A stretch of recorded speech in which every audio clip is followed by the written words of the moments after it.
ఆకలితో వంగిన వెన్నెముకను నువ్వెప్పుడైనా చూసావా గరికపాటి? పుస్తకం తెరిచిన కళ్ళల్లో అక్షరాల కంటే ముందే అన్నం కోసం వెతుకుతున్న వెలితి నీ బ్రతుక్కి ఎప్పుడైనా కనిపించిందా గరికపాటి? ప్రభుత్వ పాఠశాల గడప తొక్కే ప్రతి పిల్లాడి చేతిలో బ్యాగ్ కంటే భారంగా ఇంట్లోని పేదరికాన్ని మోస్తున్నాడని నీకు ఎలా చెప్తే తెలుస్తుంది గరికపాటి? అతనికి మధ్యాహ్న భోజనం ఒక పథకం మాత్రమే కాదు, జీవితం కోసం నిలబడే ఒక ఆసరా అని. నీ బ్రతుక్కి ఎంతమంది పేదవాళ్ళని నీ ముందు నిలబెడితే నీకు అర్థమైద్ది గరికపాటి. ఫ్రీ అన్నం అని నవ్వే నీ మాటలు వాళ్ళ కడుపులో గుచ్చుకునే కత్తులు. నీ వ్యంగ్యం తాత్కాలికం, కానీ వాళ్ళ ఆకలి నిత్య సత్యం. పొట్టలో నొప్పి కేకలు వేస్తుంటే పాఠం ఎలా వినిపిస్తుంది గరికపాటి? అది నీలాంటోడికి అస్సలు వినిపించదు. ఖాళీ కడుపుతో కలలు కనమంటావా? అది సాహసం కాదు, క్రూరత్వం. ఆకలిని తక్కువ చేసి చూసే నీ చూపుకి, పేద పిల్లల గౌరవాన్ని గాయపరిచే నీ మాటలకి, ఒక గిన్నె అన్నం వెనుక ఒక తరం భవిష్యత్తు నిలబడి ఉందని గమనించలేని నీ అహంకారానికి ఇది మా ధిక్కారం. గుర్తుంచుకో, వాళ్ళ గిన్నెలో నింపేది అన్నమే కాదు, సమానత్వం, గౌరవం, ఆశ. నీ బ్రతుక్కి తెలుసుకుంటావని ఆశిస్తూ, తెలుసుకోలేవని నమ్ముతూ.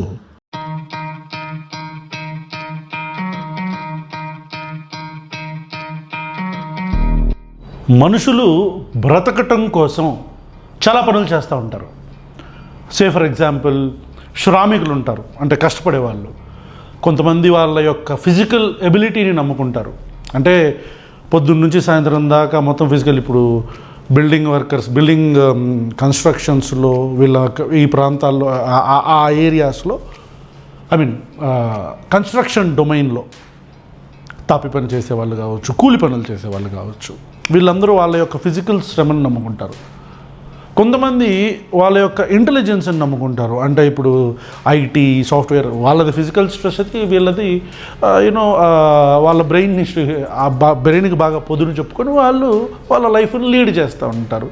సో డిఫరెంట్ పీపుల్ ఇప్పుడు మన మూవీ ఇండస్ట్రీ అని చెప్పబడే బ్యూటీకి సంబంధించిన డొమైన్ ఏదైతే ఉందో, అది ఫ్యాషన్ కావచ్చు, లేకపోతే మోడలింగ్ కావచ్చు, లేకపోతే మూవీస్ కావచ్చు, సీరియల్స్ కావచ్చు, ఇట్లా వాళ్ళు వచ్చేసి వాళ్ళ యొక్క అందాన్ని, వాళ్ళ యొక్క అపియరెన్స్ని చూపించి వాళ్ళు ఎర్న్ చేసుకుంటూ ఉంటారు. ఇది రకరకాలుగా మనుషులు బ్రతికే ఒక విధానం. బాడీని, మైండ్ని, తెలివిని, వీటన్నిటిని ఉపయోగించి బ్రతుకుతూ ఉంటారు. ఈ మధ్య కొత్తగా వచ్చింది యూట్యూబ్ లాంటి ఆన్లైన్ డొమైన్లో వచ్చినప్పుడు ఇక్కడ కూడా మైండ్, బాడీ అండ్ ఇవన్నీ కూడా ఉపయోగించి కంటెంట్ క్రియేట్ చేయటం. ఈ కంటెంట్ క్రియేట్ చేసి తద్వారా యూట్యూబ్ ఛానల్లో వచ్చే అడ్వర్టైజ్మెంట్స్ ద్వారా రెవెన్యూ తీసుకోవటం, ఇది కూడా ఒక డొమైన్గా తయారైంది. ఇప్పుడు నాలాగా అంతకుముందు ఐటీలో ఉండి ఆ తర్వాత ఇటు మూవ్ అయిపోయిన వాళ్ళు కూడా చాలామంది ఉంటారు. ఇదంతా ఎందుకు చెప్తున్నాను అంటే, ఇది మనిషి బ్రతకటానికి ప్యాషన్ని కూడా వాళ్ళ యొక్క ప్రొఫెషన్గా మలుచుకొని చేస్తూ ఉంటారు. కొంతమంది ఎలాంటి అవకాశం లేక ఆ ప్రొఫెషన్ ఎంచుకుంటూ ఉంటారు. కొంతమంది వచ్చేసి ప్యాషన్నే ప్రొఫెషన్ కింద మార్చుకుంటూ ఉంటారు. ఎగ్జాంపుల్ మేమే. ఎంత మంచి ఫీల్డ్లో ఉన్నా సరే, లేదు ఎర్నింగ్ కెపాసిటీ ఎక్కువ ఉన్న ఫీల్డ్లో ఉన్నా సరే, లేదు సొసైటీకి మనం యాక్టివిస్టులుగా ఉన్నప్పుడు ఖచ్చితంగా మాట్లాడాలి అని చెప్పని పూర్తిగా ఫుల్ టైమ్గా ఈ మీడియా మాధ్యమంలోకి రావటం, ఇదంతా కూడా మీ అందరికీ తెలుసు కదా. వీళ్ళు కాకుండా ఇంకొక బ్యాచ్ ఉంటుంది. ఈ బ్యాచ్ ఎవరంటే, మంది మీద పడి బ్రతికే బ్యాచ్. కూర్చొని సొల్లు కబుర్లు చెప్పి, ఆ సొల్లు కబుర్ల ద్వారా మేము పెద్ద ప్రవచనకర్తలమి అని వాళ్ళు బిల్డప్లు ఇచ్చుకొని, రాజకీయ పార్టీలు ప్రవచనకర్తలు అని చెప్పుకునే వాళ్ళు కూడా నరేంద్ర మోదీ సంఖ ఎత్తి పట్టుకొని నాకుతూ, ఒక పార్టీకి ఊడిగం చేస్తూ, పొద్దున్న లేచి నుంచి సాయంత్రం దాకా ప్రవచనకర్తలం అని చెప్పుకొని మాట్లాడే బ్యాచ్ ఒకటి ఉంటుంది అనమాట. ఈ బ్యాచ్లో కొత్తగా ఆయన పెద్ద చలోక్తులు మాట్లాడుతున్నాను, సటార్లు వేసేస్తున్నాను, మాట్లాడితే మామూలుగా ఉండదని చెప్పని మాట్లాడే ఈ గరికపాటి నరసింహారావు అని వయసు మీద పడి కాళ్ళు ముందుకు చాపుకొని కాళ్ళు ముందుకు చాపుకొని కూర్చున్న ఒక ముసలాడు ఏం మాట్లాడతాడు ఒకసారి విన్నావా? ఈ వీడియోలో భాష కొద్దిగా మన్నించాలి, ఎందుకంటే ఇతనికి మీద ఆల్రెడీ ఒకసారి చిరంజీవి అక్కడ ఒక స్టేజ్ మీద, ఇతను ఉన్న స్టేజ్ మీద అతన్ని ఫోటోలు అడుగుతుంటే చిరంజీవిని వాళ్ళు దిగుతుంటే నన్ను వెళ్ళిపోమంటే వెళ్ళిపోతాను చెప్పండి అని చెప్పని అక్కడ ఒక అహంకారం మనకి. ఈ అహంకారం మరి ఏం బలిసి ఈ మాటలు మాట్లాడుతున్నాడు అతను నాకు తెలియదు. కానీ ఆ రోజు చిరంజీవిని అన్నప్పుడు కూడా మేము మాట్లాడాం, ఇదే మాటలు మాట్లాడాం. ఇతను ప్రవచనకర్త అని చెప్తాడు, కానీ అనుష్క తొడల గురించి మాట్లాడతాడు. అనుష్క తొడలు చూస్తే ఇతను కూడా టెంప్ట్ అయిపోతాడంట. అనుష్క తొడలు చూస్తే ఇతను టెంప్ట్ అయిపోతాడంట. ఇతను ప్రవచనకర్త. ఈ గరికపాటి అనే వ్యక్తి మంది మీద బ్రతుకుతూ మాటలు చెప్తే కానీ పూట గడవని ఈ గరికపాటి అనుష్క తొడలు చూస్తే టెంప్ట్ అయిపోయే అతిపెద్ద ప్రవచనకర్త. అతిపెద్ద ఏమంటాడో తెలుసా? నెమలి ఉందా, రెండు నెమలంటే చూపుతోనే నెమలి ఏమంటారు సెక్స్ చేసేస్తుందంట. అంటే వినేవాడు ఉండాలే కానీ ఊరు సోదంతా చక్కగా ఇష్టం వచ్చిన సోదంతా చెప్తాం మనం. ఇష్టం వచ్చిన సోది, మామూలు సోది కాదు. ఆ సోది ఎట్లా ఉంటుందంటే ఇప్పుడు నేను చెప్పానే, పీకాక్స్ రెండు అంటే ఇట్లా చూపుతోనే. నేను ఎందుకు చెప్పటం, ఒకసారి ముందు వింటారా మీరు? నేను వినిపిస్తా. అసలు ముందు అది ఎతకాలి, ఇప్పుడు దాకా అది చూడలేదు. గరికపాటి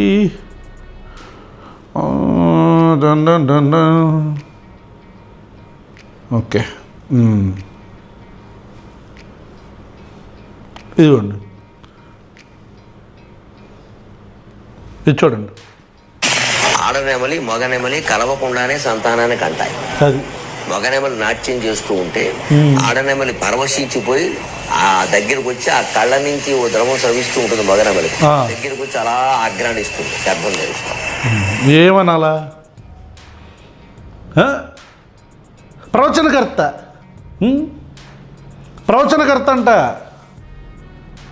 ఈ గరికపాటి నరసింహారావు అనేవాడు. ప్రవచనకర్త. సొల్లు పీకాక్ సెక్స్ చేసుకోదా? రెండు పీకాక్స్ కలిసి కలవకుండానే పిల్లల కంటయ్యా డ్యాన్స్ వేస్తుంటేనంట. ఆడన మొగలెమ్మలు ఇంటి కళ్ళల్లో నుంచి ఇట్లా కాడుతుంటే వెళ్ళి ఇలా పట్టుకొని తాగిద్దంట. తాగగానే గర్భం తలెత్తుదంట. ఎవడు మీకు చెప్పింది అసలు? గరికపాటి నరసింహారావు ఎవడ చెప్పాడు నీకు ఈ మాటలు? ఎవడ చెప్పాడు ఈ మాటలు నీకు? ఎందుకు ఇదంతా నేను చెప్తున్నానంటే నీ టాలెంట్ అందరికీ తెలవాలి కదా. గరికపాటి నరసింహారావు, గరికపాటి నీ టాలెంటు అందరికి తెలవాలిగా. తమరి యొక్క విన్యాసాలు ఇవన్నీ ఇగోండి. ఏమిటిలో ఏముందని కుర్రాళ్ళు ఎలా చూస్తూ ఉంటారో చూసా. నా చూపు కూడా నేను ఒకసారి అలా చూస్తూ ఉంటే అనుష్కని ఏమిటిలో ఏముందని కుర్రాళ్ళు ఎలా చూస్తూ ఉంటారో చూసా. చూపు కూడా ఒక చోట నిలిచిపోయింది. చేసిన తప్పు చెప్పాలి కదా. ఎవరంటే మహానటి అనుష్క అలా నిలబడి ఒక మంచి ఓ పోజ్, స్టిల్ అనుకోండి, మీ భాషలో చెప్పాలంటే ఓ స్టిల్ ఇచ్చింది. మనము కవి కదా, మరి అలాగే ఎలా ఉండగలం? ఇలా చూసా ఒకసారి పైనుంచి కింద. ఎందుకంటే నేను పేపర్ చదువుతూ ఉంటే మామూలు ముందు రాజకీయ వార్తలు చూస్తున్నా. మా అబ్బాయి వాడు డిగ్రీ చదువుతున్నాడు. వాడు ఏమిటో నా కాళ్ళ దగ్గర కూర్చున్నాడు.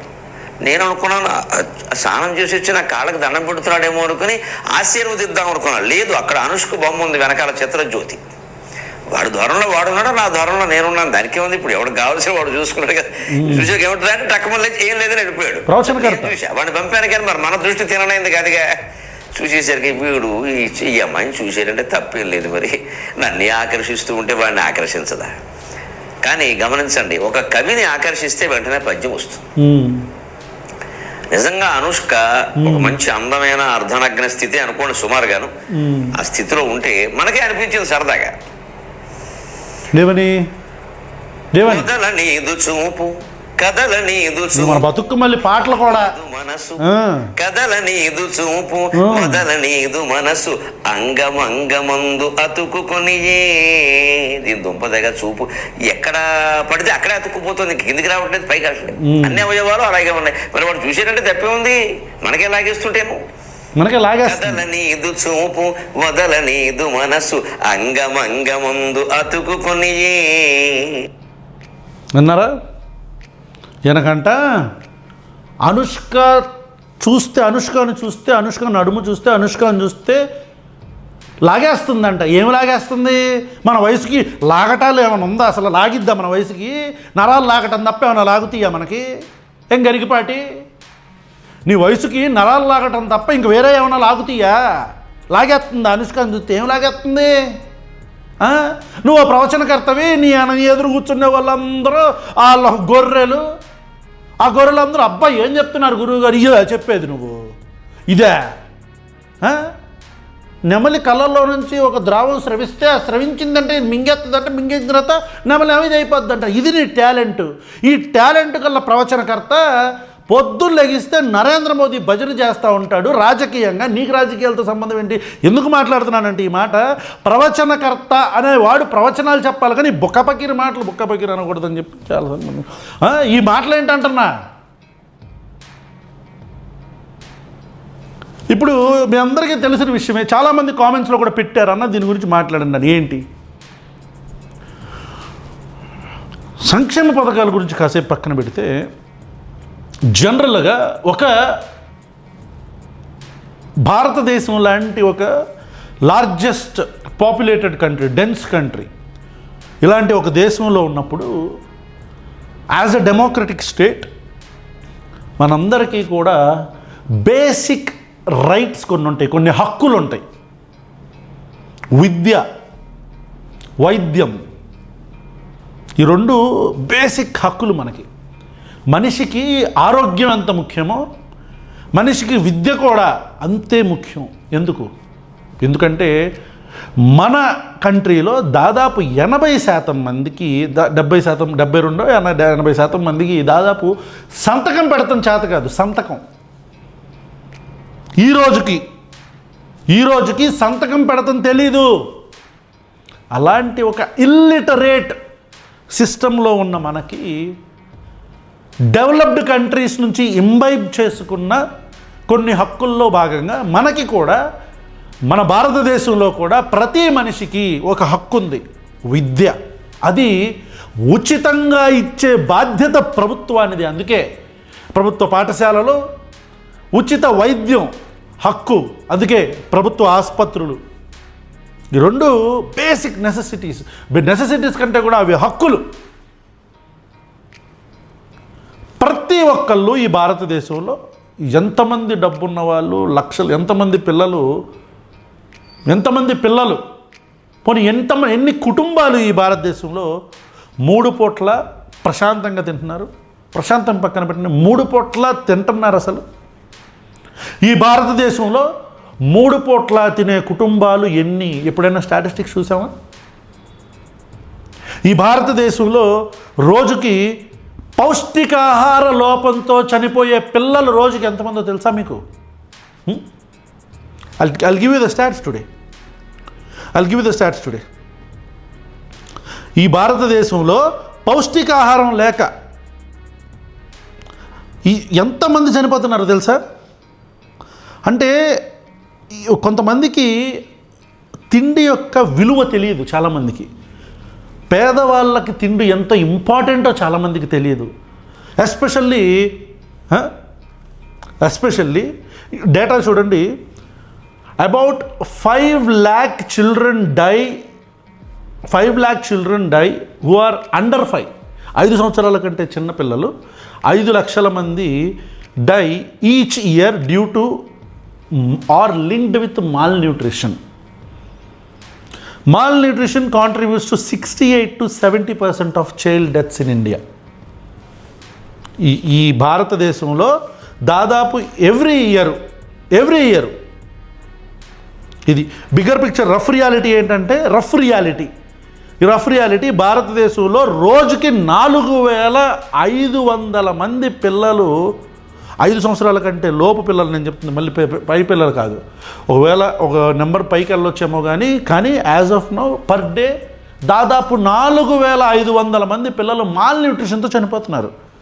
అలా చనిపోతే 4500 పిల్లలు, 4500 మంది పిల్లలు, ఒకడు కాదు, ఇద్దరు కాదు, ముగ్గురు కాదు, 4500 చిల్డ్రన్, చిన్న పిల్లలు, 5 సంవత్సరాల కంటే చిన్న పిల్లలు. జస్ట్ ఇమాజిన్, మీరు డోర్ ఓపెన్ చేయగానే, రోజు కళ్ళు తెరవంగానే మీ ముందు ఒక 4500 మంది చిన్నపిల్లల శవాలు, ఒక 5 సంవత్సరాల లోపు పిల్లలు, పుట్టిన పిల్లల దగ్గర నుంచి 5 సంవత్సరాలు చిన్న పిల్లల శవాలు మీ కళ్ళ ముందు కనపడితే మీకు ఎలా ఉంటుంది? రోజుకు 4500 మంది శవాలను మనం దాటుతున్నాం. చిన్నపిల్లల చావుల్ని మనం చూస్తున్నాం మన భారతదేశంలో. దేనికి? మాల్ న్యూట్రిషన్, పౌష్టికాహార లోపం. ఎందుకు చెప్తున్నాను ఇది? ఈరోజు మంది మీద బతికే ప్రతి నా కొడుకు కూడా చిన్నపిల్లలు తినే తిండి మీద, స్కూళ్ళకి వెళ్ళే చిన్నపిల్లలు తినే తిండి మీద మాట్లాడుతున్నారు. అందులో ఒకటి గరికపాటి. ఏమంటాడో ఒకసారి ఇందాం. ఏమంటాడు ఇప్పుడు? పిల్లల్లో మధ్యాహ్న భోజనం ముఖ్యమైనది, చదువు మధ్యాహ్నం అయిపోయింది. చదువు ఎవడికి అక్కల్లా. భోజనంలో గుడ్డెట్టారా, గడిది గుడ్డెట్టారా? అన్నం తినేవాడు కోడిగుడ్డు పెట్టడం ఏంటంటే బుద్ధి ఉందా లేదా? బుద్ధి ఉంది. బుద్ధి లేని మంది మీద బ్రతికే నా కొడుకులకి ఏం తెలిసింది? గరికపాటి నరసింహారావు మంది మీద మాటలు చెప్పి పూటలు గడుపుకునే లోఫర్ నా కొడుకులకి ఏం అర్థమైంది? గరికపాటి నరసింహారావు, నిన్ను కాదులే, నువ్వు పెద్ద మనిషివని, పెద్ద ప్రవచనకర్తవని చెప్పని నీకు పెద్ద బిల్డప్ ఉందిగా సొసైటీలో, నిన్ను అనట్లేదులే. మంది మీద బతికి మాటలు చెప్పి పూటలు గడిపే లోఫర్ నా కొడుకులకి ఏం తెలిసిద్ది? చిన్న పిల్లలు ఎంతమంది చనిపోతున్నారో పౌష్టికార లోపంతో. స్కూల్కి వచ్చేవాడికి గుడ్డు పెడితే ఏంటి, గాడిద గుడ్డు విలువ నీకేం తెలుసు? గుడ్లో ఎంత ప్రోటీన్? నీ బతుకెప్పుడైనా గుడ్డు తిన్నావా? నీ బతుకెప్పుడైనా తిన్నావా? దానిలో ఎంత ప్రోటీన్ ఉంటుంది, ఎన్ని గ్రామ్స్ ఆఫ్ ప్రోటీన్ ఉంటుంది, యోక్లో ఎన్ని గ్రామ్స్ ఉంటుంది, ఎగ్ వైట్లో ఎంత ఉంటుంది, అది ఒక పిల్లాడికి ఎంత ఉపయోగపడిద్ది, అది కాక పేద పిల్లాడికి ఎంత ఉపయోగపడిద్ది, దాన్ని కేవలం అది నీకు గుడ్డే నరసింహారావు. నీలాగా మంది మీద బతికే ప్రతి నా కొడుక్కి కూడా అది కేవలం ఒక గుడ్డే. కానీ మధ్యాహ్న భోజన పథకం అయిపోయిందా? ఆ అన్నం తినటానికే వెళ్ళే పిల్లలు చాలామంది ఉంటారు నరసింహారావు, గరికపాటి నరసింహారావు. ఆ అన్నం తినటానికి వెళ్ళే చిన్నపిల్లలే కడుపు అర్ధాకలి అంటే అసలు కనీసం ఏనాడైనా 3 పూటల్లో ఏ రోజైనా ఒక్క పూట తిని బతికావా నరసింహారావు? నీ జీవితంలో ఆకలి అనేది ఎలా ఉంటుందో నీకు తెలుసా నరసింహారావు? నీ జీవితంలో ఎండ పడతంటే నెత్తి మీద ఎండ పడతంటే, ఆకలికి రోడ్డు మీద నడుచుకుంటూ స్కూల్ అయిపోయినాక తిండి కోసం ఇంటికి వెళ్తే అక్కడ ఇంట్లో ఏమీ లేక గంజి నీళ్లు తాగి మళ్ళీ వెనక్కి వస్తుంటే స్కూల్కి మిట్ట మధ్యాహ్నం నెత్తి మీద ఎండ పడతంటే, ఆ ఎండకి కాళ్ళకి చెప్పులు లేక చిరిగిపోయిన బట్టలతో వెళ్తున్న పరిస్థితిని ఎప్పుడైనా చూసావా గరికపాటి నరసింహారావు? నీ బతుక్కి నీకు మధ్యాహ్న భోజనం పథకం నీకెందుకు? మధ్యాహ్న భోజనం అయిపోయిందా? ఒక పిల్లాడు ఆకలితో ఉండి అక్షరాలు చదువుదామనుకున్నా సరే చదవలేడు. ఒక్కసారి అణచబడ్డ వర్గాల వాడల్లోకి వెళ్ళి నరసింహారావు, నీ బతుక్కి అణచబడ్డ వర్గాల వాడల్లోకి వెళ్ళి ఒక మాలపల్లికో, మాదిగగూడానికో, లేకపోతే ఒక బ్యాక్వర్డ్ కమ్యూనిటీ ఉంటున్న గల్లీలకో వెళ్ళి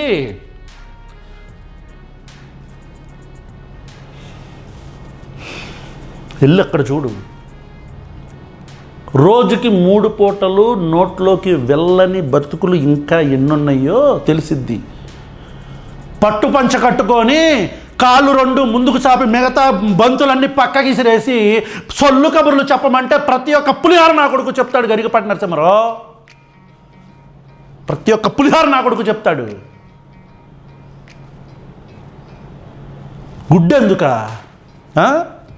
గుడ్డెందుక? నీకేం తెలుసు? అన్నం తినేవాడు కోడిగుడ్డు పెట్టడం ఏంటంటే బుద్ధి ఉందా లేదా? చదువుకోమని లేకపోతే వెళ్ళిపోమని చెప్పుకోండి. నీలాగా సొల్లు కబుర్లు చెప్పుకోలేరు ఎవడో. చదువుకుంటే చదువుకోమని చెప్పు, లేకపోతే వెళ్ళిపోయి. ఎందుకు? కేవలం మధ్యాహ్నం భోజనం పెడుతున్నందుక. పిల్లలు తినే తిండి మీద కూడా నీ ఏడుపు ఉందంటే నీ బాధ వాళ్ళకు పెడుతున్న భోజనం మీద, లేకపోతే కొన్ని వర్గాలకి ఎందుకు చదువు వెళ్ళాలి అనే ఆలోచన? మన వర్ణ వ్యవస్థలో నువ్వు టాప్ లెవెల్లో ఉన్నాలని నీ ఫీలింగ్ కదా. ఏనాడైనా ఒక 3 పూటలు తినకుండా ఒక్క పూటే తిన్న బతుకుందా నీకు? ఆకలంటే ఏంటో తెలుసా గరికపాటి నరసింహారావు నీకు? భాష మాట్లాడేటప్పుడు నాలిక ఎట్టు పడితే అటు తిరుగుతుంది కదా, ఇష్టం వచ్చిన కోసం వస్తావు నువ్వు. ఈ గుడ్లు లెక్క రాయాలి, మాస్టర్లు వాళ్ళ కర్మ కాలిపోయి రాయాలి. చదువు చెప్పక్కల్లా. ఎన్ని గుడ్లు వెళ్ళాయి, ఎన్ని గుడ్లు మిగిలాయి, ఎన్ని గుడ్లు మధ్యలో పేలే. ఇన్నేమనాలి? అంటే మధ్యాహ్న భోజనం పెట్టడం వల్ల నీకు వచ్చిన సమస్య ఏంటి? అంటే మధ్యాహ్న భోజనం పెట్టడం వల్ల నీకేంటి సమస్య? ఎన్ని గుడ్లు మిగిలాయి, ఎన్ని గుడ్లు మిగిలాయి, ఎన్ని గుడ్లు మధ్యలో పేలే, ఎన్ని గుడ్లు ఈ మాస్టర్ తినేసాడు. అవును, చదువు ఎందుకు చెబుతాడండి? అసలు పిల్లలకి భోజనం పెట్టడం ఏంటంటే వాళ్ళ భోజనాలు వాళ్ళు తెచ్చుకోవలేదు, మానేమానండి.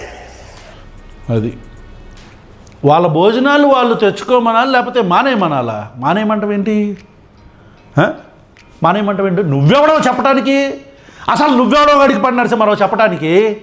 నరసింహారావు నువ్వెవడవే చెప్పడానికి? ప్రభుత్వం సచ్చినట్టు ఇయ్యాలా, అది ఈ భారతదేశంలో ఉన్న ప్రతి ఒక్క పిల్లాడి హక్కు. తిండి పెడితే ఏడుస్తున్నావంటే నీదొక బతుకేనా? చిన్నపిల్లలు తినే తిండి మీద ఏడుస్తున్నావంటే అణచబడ్డ వర్గాలు, బ్యాక్వర్డ్ కమ్యూనిటీసు వాళ్ళేగా చదివేది. నీ కొడుకు గవర్నమెంట్ స్కూల్లో చదివాడా నరసింహారావు?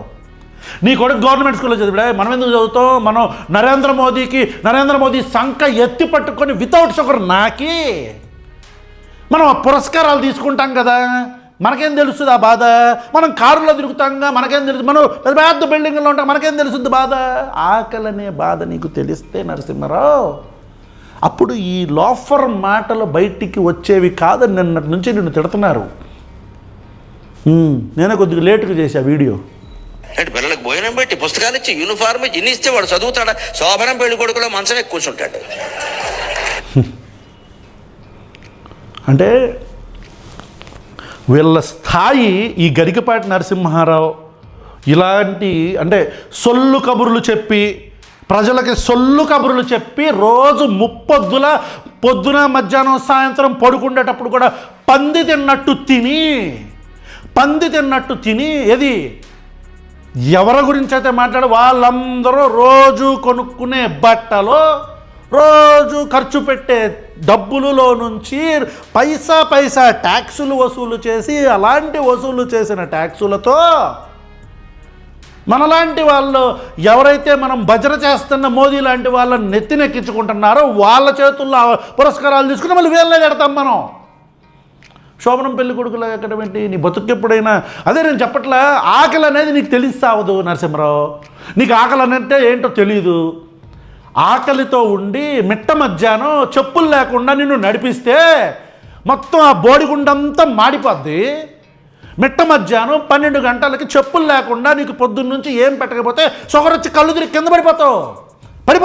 ఆల్రెడీ ఉండే అట్లాంటి రోగాలన్నీ నీకు అట్లాంటి రోగాలన్నీ ఉంటాయి నరసింహారావు. నువ్వు పెద్ద ప్రవచనకర్తవే, నీ ఎదురు నుంచొని కూర్చొని చప్పట్లు కొడుతున్నారు. సిగ్గులేదు నా కొడుకులకి, ఎదురు కూర్చొని నా కొడుకులకి చప్పట్లు కొట్టే నా కొడుకులకి.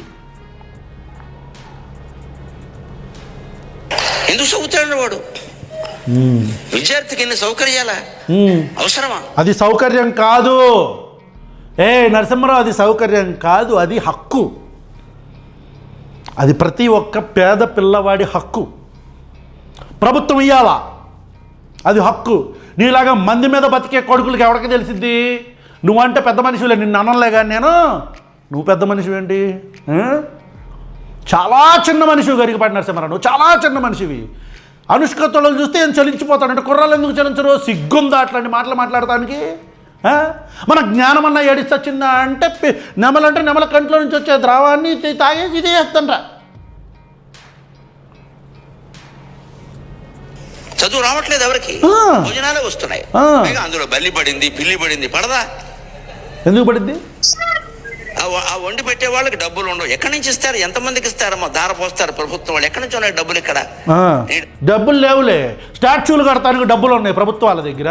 ఏంటి స్టాచ్యూలు కడతానికి, కన్వెన్షన్ సెంటర్లు కడతానికి, అంబానీ గాడి అదానీ గాడి దోర్చడానికి ఉన్నాయి డబ్బులు ప్రభుత్వాల దగ్గర.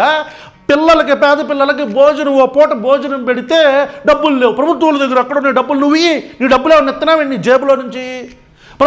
ప్రభుత్వంలో ఉన్న ముఖ్యమంత్రులు ప్రధానంగా వాళ్ళ జేబులో నుంచి డబ్బులు ఏమన్నా ఇస్తారా? ఆ డబ్బా సొత్తు ఎవడన్నా ఇస్తున్నాడా? ఎవడ సొత్తు ఇది? ఇది ప్రజల సొత్తు. ప్రజల సొత్తు ప్రజలే తింటారు. మధ్యలో ఏ లోఫర్ నా కొడుకు మాట్లాడినా సరే డబ్బులు పెట్టి నువ్వు చదువుకో, నీ అన్నం నువ్వు తిను, నీ బట్టలు నువ్వు కట్టుకో, నీకు ఇష్టమైతే చదువు. ప్రభుత్వం పని ఏమిటంటే ఉభయ తెలుగు రాష్ట్రాల పెద్దలందరూ వింటారు నా కెమెరా ద్వారా కాబట్టి చెబుతున్నా, ప్రభుత్వం కర్తవ్యం బాగా చదువు చెప్పడం తప్ప పుస్తకాలు ఇవ్వడం, బట్టలు కుట్టించడం, అన్నం పెట్టడం కాదంట. అది ఇంక చెప్పు, రాజ్యాంగం ఎట్లా రాయాలి, రాజ్యాంగంలో ఏవే ఉండాలి, ఎవడెవడు ఏం చేయాలి, ఎలాంటి బట్టలు వేసుకోవాలి, ఎలా తినాలి, ఎలా ఒంగోవాలి, ఎలా దొంకాలి, ఇవన్నీ చెప్పు. నీలాంటి వాడి దగ్గర ఏది పని పాట లేకుండా మంది మీద బ్రతికి సొల్లు కబుర్లు చెప్పి మంది మీద బతికే నీలాంటి వాడి గురి దగ్గర నుంచి వినాల్సి వస్తుంది. ప్రభుత్వాలు ఎలా నడవాలో అంటే ప్రభుత్వాలు చెప్పు. ఆ ముఖ్యమంత్రికి చెప్పు, ఏ ముఖ్యమంత్రి మధ్యాహ్న భోజన పథకం తీయమని చెప్పు.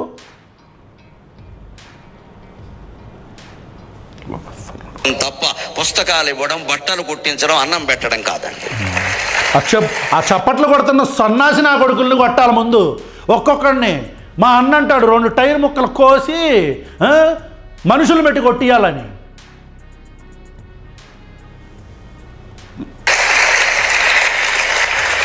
ఈ చప్పట్లు కొట్టే నా కొడుకులు ఏ నా కొడుకు కూడా ఒక్కరోజు పస్తున్న బతుకులు ఉండవి. నా కొడుకులు ఇవి అక్రమంగా సంపాదించటం, ముప్పొద్దులా తినటం, పందులు తిన్నట్టు, మంది మీద పడి పందిళ్ళు అన్నట్టే పందిలు.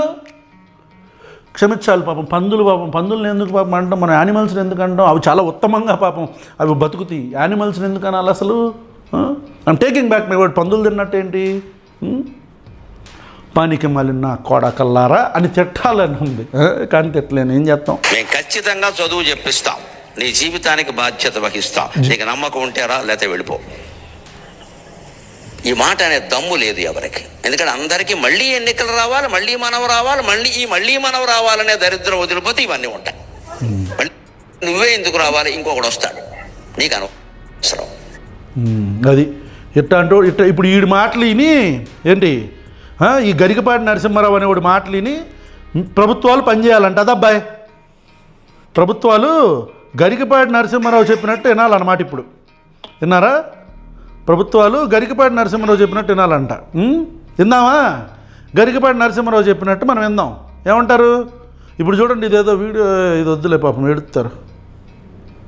ఇది చూడు, గరికపాటి నరసింహారావు అఫీషియల్ అకౌంట్ నుంచి మళ్ళీ ఒక నోటు కట్ చేసి ఎడిట్ చేసి పోస్ట్ చేశారంట. సిగ్గుండాల. చెప్పిన మాట మీద నిలబడలేని నువ్వు కూడా పెద్ద ప్రవచనకర్తవే, మేమందరం వినాలా? Have some shame Garikapati Narasimha Rao. సిగ్గు తెచ్చుకో. చిన్నపిల్లలు తినే తిండి మీద కూడా మాట్లాడుతున్నావంటే నీలాంటి తిండికి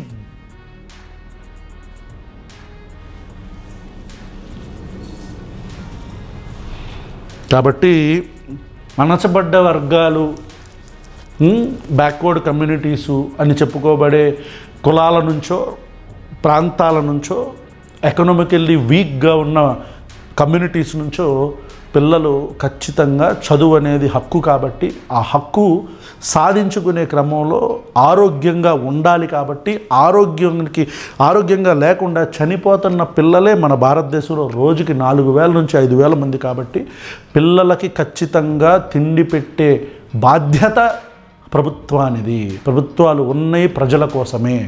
ఈ కనీస నాలెడ్జ్, ఈ బేసిక్ కామన్ సెన్స్ లేని మంది మీద పడి సొల్లు కబుర్లు చెప్పి సొల్లు కబుర్లు చెప్పి బతికే ఏ ఎదవకి కూడా ఎవడు భయపడక్కర్లేదు. ఏ ఎదవకి కూడా ప్రభుత్వాలు ఆ ఎదవ మాటలో వినక్కర్లేదు. Thank you so much.